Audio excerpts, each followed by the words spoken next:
তো এখন আমি আপনাদের যেটা দেখাচ্ছি এটা হচ্ছে হলো হিট এক্সচেঞ্জার। এক্সচেঞ্জারের মূল গঠনটা হচ্ছে এরকম।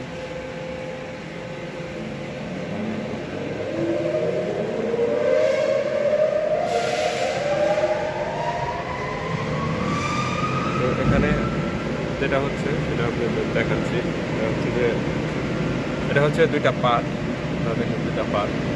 তো এখানে এক পার্ট দিয়ে হলো আপনার আসে ওয়েল, আরেক পাশ দিয়ে আসে হলো আপনার পানি, ওয়াটার, যেটা কুলিং ওয়াটার, এটা কুলিং টাওয়ার থেকে আসছে।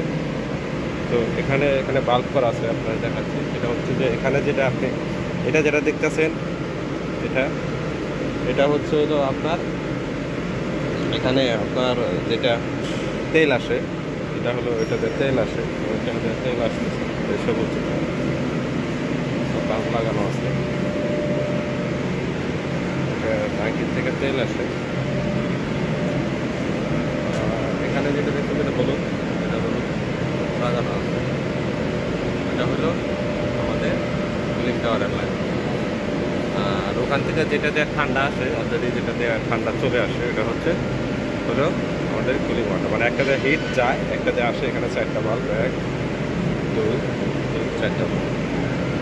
এই আরও যদি বুঝতে সমস্যা হয় সেক্ষেত্রে অবশ্যই আমাদের সাথে যোগাযোগ করবেন, আমরা আপনাদের সুন্দর করে বুঝিয়ে দেবো আসলে মূল ঘটনা এবং মূল প্রণালীটা কী ছিল এরকম।